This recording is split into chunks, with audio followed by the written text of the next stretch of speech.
least paano masusuri ng maingat yung mga kinakailangan ng pag-identify kung sakasakali na may existing rules na. Ito ba ay during the filing o outright pwede na ba silang tanggalin o alisin yung kandidato o kaya ay may mga proseso pa na kailangan din pagdaanan? Ano ho ang inyong mungkahi? Iba po, Bongbong Dennis, ang pinagbabawal yung halimbawa magkakapamilya na sa ilang posisyon tapos halos sila lahat.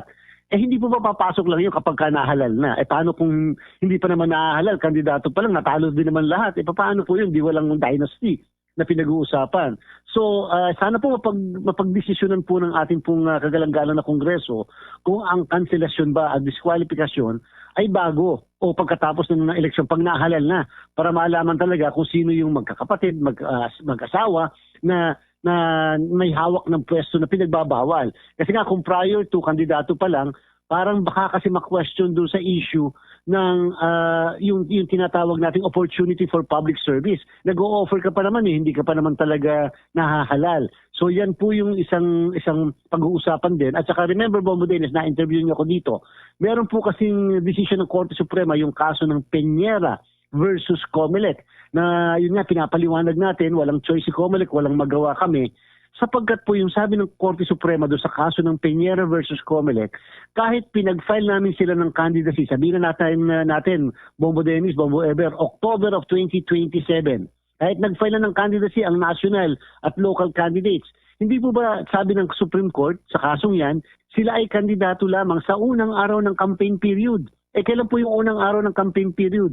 Sa ano pa po yun? Sa February 2028 at yun namang sa national po yan. Sa local naman ay sa March ng 2028.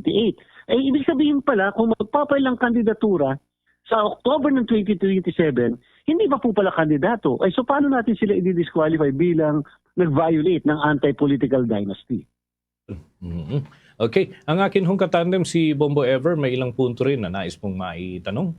Alright. Chairman, babanggit niyo po kanina na pag-aaralan pa kung ito po ay magiging lokal o national, itong anti-political dynasty. Pero kung kayo po yung tatanungin sa pananaw po ninyo, Chairman, dapat po bang ipatupad niyo yung pagbabawal sa lahat ng antas na posisyon o sa national level lamang po?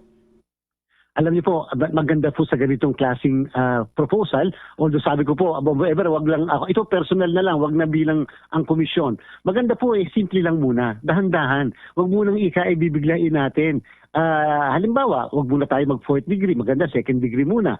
Para naman hindi napakalawak kaagad. Kasi kung 4th degree tapos palpak kaagad o hindi kaagad naging effective, nagkagulo, lalo po tayong parang nabaliwala yung kagandahan at importansya ng political dynasty. Total naman po, katulad ng tinan niyo po, yung SK Reform Law, yung binanggit ni Bongbong Dennis kanina. Napakasimple doon. Sino ang disqualified, sino ang mananatili.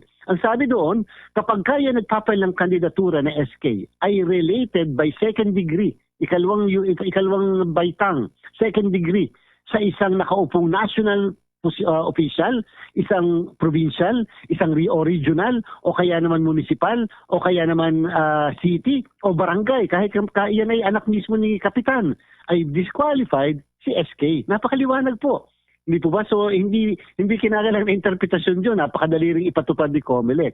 So, sana po, sabi ko nga po kapon, brief, broad, definite. Sana po, kahit na initial step lang muna. Dahil total naman po, ang isang batas ay pwede namang ma-amend habang tayo lumalaon ng panahon. Upang ang importansya lang, yung gusto ng saligang batas at ng sambayan ng Pilipino ay magkaroon at maipatupad natin. Chairman, you mentioned din po na baka hindi po kakayanin na ma-implementa po itong anti-dynasty law, political dynasty law sa 2028 elections. So kakailanganin po ba natin ng transition period bago po ganap na maipatupad po itong batas na ito? Pwede naman pong wala na kung sakali po ito ay mapapabilisan, lalo pat early part halimbawa ng 2027 at yan ay maipapasa. Total naman ang ating Pangulo at ang ating parehas na Kongreso ay sumusuporta po dito. In fact, ginawa po itong priority measure. Ay huwag pong mag-alala ng lahat at kakayanin po namin maipatupad dyan. Ang kailangan lang natin, pagtulong-tulungan natin, lalo na po yung ating mga kapatid sa pamamahayag, na maikalat ang kagandahan nito. At number 2, kung paano ito ipapatupad at para po naunawaan din ng mga kababayan natin.